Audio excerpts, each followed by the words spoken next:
तो स्टार्ट करते हैं यूनिट एंड बैच कॉस्टिंग के एमसीक्यू।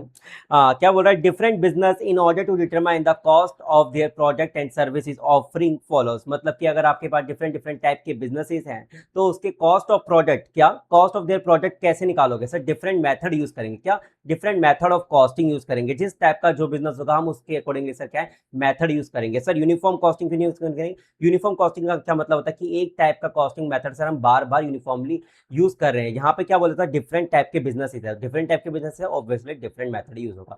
सर टेक्निक क्यों नहीं हो सकता है? सर टेक्निक जनरली हम क्या कब यूज करते हैं सर? कॉस्ट एनालिसिस करने के लिए। कॉस्ट एनालिसिस करने के लिए हम यूज करते हैं ताकि हमें ये पता चल सके हमें कॉस्ट सेविंग कहाँ पे करनी है। उस समय हम क्या डिफरेंट टेक्निक्स का यूज करते हैं। इधर आ जाए, in order to determine the cost of their product. क्या कॉस्ट ऑफ देयर प्रोडक्ट और सर्विस निकालने के लिए हम क्या यूज करते हैं सर? हम मेथड यूज करते हैं। क्या यूज करते हैं sir? Method of costing use करते हैं। तो आंसर ऑब्वियसली सर बी ही रहेगा। अब इसमें पहले ऑप्शन में बोल रखा है techniques of costing like a marginal and standard costing. नहीं सर, ये टेक्निक्स यूज होती है ताकि हमें पता चल सके सर हमारा बेसिकली सर कॉस्ट हमारा कहाँ पे लग रहा है, ताकि हम कॉस्ट सेविंग कर सके। Comparatives and all of the above तो नहीं रहेगा।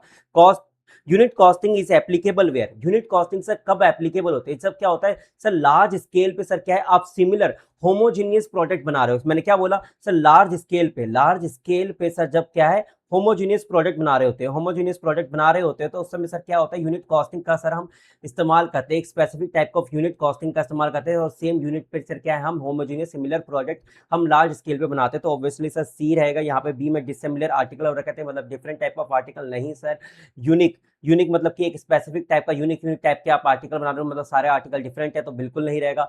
Product mode required different raw material. Sir ये तो मतलब पता ही नहीं क्यों रखा है, डी तो बिल्कुल ही स्पेसिफिकली खत्म। इन केस अनयूजुअली ये रख रखा है। इन केस प्रोडक्ट प्रोड्यूस्ड और jobs undertaken are of diverse nature. मतलब डाइवर्स नेचर का मतलब क्या हो गया सर? डिफरेंट डिफरेंट टाइप के ऑफ नेचर दे रखे हैं, ठीक है। Of costing to be used should be, मतलब डिफरेंट टाइप का आपको नेचर दे रखा है तो सर आप क्या यूज करोगे? डिफरेंट टाइप का नेचर दे रखा है। Process costing, operating costing, job costing और none of the above. Process costing में हमने पढ़ा था कि सेम टाइप का प्रोसेस यूज करते हैं हम मैन्युफैक्चरिंग। लाइक से प्रोसेस 1 में अगर कटिंग का काम हो रहा है तो कटिंग का काम हो रहा है। प्रोसेस 2 में अगर मोल्डिंग का काम हो रहा है कि उस टाइप का मोल्डिंग कर रहे हैं तो हमने प्रोसेस कॉस्टिंग में हमने इस बॉक्स का एग्जाम्पल बहुत लिया था, ठीक है। बॉक्स के बारे में हम बात करते हैं कि पहले में कटिंग हो रहा है, दूसरे में एजिंग हो रहा है, फिनिशिंग हो रहा है, थर्ड में। तो सेम टाइम के प्रोसेस में क्या है, सेम टाइम का nature of activity current diverse activity नहीं है। ऑपरेटिंग में भी सेम हमने बात करा था कि ऑपरेटिंग में सेम टाइम का ही काम होता है। जॉब कॉस्टिंग क्या होता है कि हमें एक स्पेसिफिक टाइप का जॉब मिलता है जिसका नेचर बिल्कुल ही डाइवर्स होता है बाकी अदर जॉब से। तो हमारा सी रहेगा answer. Job costing is, job costing क्या है सर हमारा? ये हम स्टार्टिंग में पहले दूसरे तीसरे एमसीक्यू से हम बात करते क्या आ रहे हैं सर, क्या है सर? हम मेथड ऑफ कॉस्टिंग। सर क्या है? It's a method of costing, ठीक है। Job costing is applicable to all industry. Techniques, suitable techniques तो है ही नहीं। Applicable to all industry regardless of the product और सर्विस, ऐसा थोड़ी ना सर जॉब कॉस्टिंग हर जगह आप लगा लोगे, ऐसा नहीं है। जॉब तो आपका स्पेसिफिक होता है। अगर मैं प्रोसेस कॉस्टिंग की अगर बात करूँ तो सेम टाइप का प्रोडक्ट बन रहा है तो प्रोसेस कॉस्टिंग यूज हो रहा है, जबकि कॉस्टिंग में जॉब कॉस्टिंग अभी हम पढ़ के आए, हमने बताया था स्पेसिफिक टाइप का सेपरेट नेचर का। अगर हम बात करते तो जॉब है स्पेसिफिक एक यूनिट का, तो हम जॉब कॉस्टिंग लगा रहे थे। इधर आ जाओ 6 में, the production planning department. The production क्या है? The production planning department prepares a list of material. Sir क्या है? एक प्रिपेयर करता है लिस्ट ऑफ मटेरियल सर, जिसको हम क्या से क्या बोलते थे सर? बिल ऑफ मटेरियल बोलते थे। बिल ऑफ मटेरियल बोलते थे जिसके अंदर सारे के सारे लिस्ट ऑफ मटेरियल रखा रहता था for the completion of the specific job, ठीक है। तो आंसर बी ही रहेगा, ठीक है। एक बार आप पढ़ लेना, बहुत ही आसान है।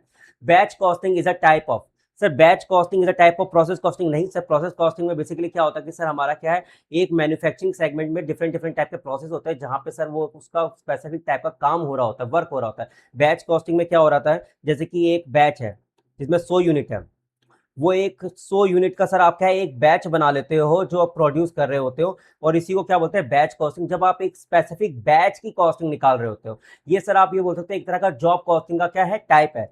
ये एक जॉब कॉस्टिंग का टाइप है। क्योंकि क्योंकि क्योंकि क्योंकि सर ये जो बैच कॉस्टिंग है, अगर आप इसको क्या है स्पेसिफिक यूनिट मान लेते हो, क्या मान लेते हो? स्पेसिफिक यूनिट मान लेते हो, तो ये क्या बन जाता है सर? आपका एक तरह का जॉब कॉस्टिंग का टाइप बन जाता है।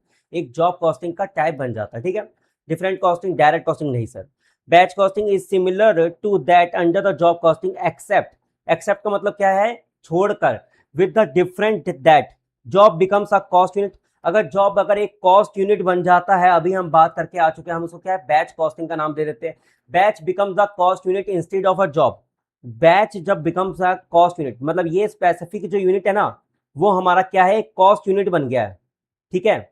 ये इंस्टेड ऑफ अ जॉब हम इसको एक स्पेसिफिक जॉब ना बना के ना हम इसको क्या है कॉस्ट यूनिट का नाम दे देते हैं। मतलब लक्स साबुन की अगर मैं बात करूं, लक्स साबुन के फैक्ट्री में हमने एक बात करा था, तो लक्स साबुन क्या है एक बॉक्स के अंदर 100 टाइप के सर क्या है एक ही बारे में सर शॉप्स बन रहे हैं, जिसको हम स्पेसिफिक क्या बोल देते हैं कि एक पूरा पूरा बैच बन रहा है, ना कि अब जॉब बन रहा है। और इस बैच के ना कई सारे आप प्रोसेस करे जा रहे हो सेम टाइप के बार बार। तो क्या होता है जब बैच एक यूनिट बन जाता है, मतलब कि क्या है इस 100 यूनिट के जो बैच को हम क्या बोलते थे, वन यूनिट। क्या बोलते थे, वन यूनिट। वन यूनिट के अंदर क्या होता था हमारे, क्या होते थे 100 लक्स साबुन या लक्स सॉप जिसको हम बोलते थे, वो होता था एक बैच के अंदर। तो जब ये बैच को अगर हम क्या है एक कॉस्ट यूनिट का नाम बोल देते हैं इंस्टेड ऑफ अ जॉब, तो ये क्या है ये डिफरेंस हो जाता है हमारा। क्यों? क्योंकि सर अब ये क्या है हमारा एक यूनिट है और हम इस टाइप के कई सारे यूनिट क्या है प्रोड्यूस करे जा रहे हैं, कई सारे यूनिट प्रोड्यूस करे जा रहे हैं।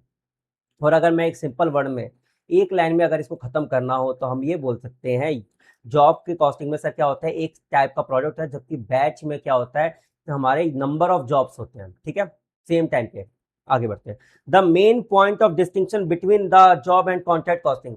Sir difference between the job and contract costing की अगर बात करें तो लेंथ ऑफ टाइम के बेसिस पे हम कर सकते हैं, क्योंकि कॉन्ट्रैक्ट कॉस्टिंग को कंप्लीट होने में क्या है ज्यादा समय लगता है, और जो कॉन्ट्रैक्ट होते हैं वो बड़े जॉब्स होते हैं जनरली। ठीक है, और activities to be done outside the factory area, हाँ कॉन्ट्रैक्ट की अगर बात करें तो आप आउटसाइड ऑफ फैक्ट्री एरिया हम देख सकते हैं। ऑल ऑफ दी अबव ही आंसर रहेगा, बिल्कुल ठीक है। Economic batch quantity is that size of the batch produced where, जहां पे क्या है setup cost of the machine is minimum कम होता है and carrying cost is minimum. तो both B and C sir हमारा आंसर हो जाएगा।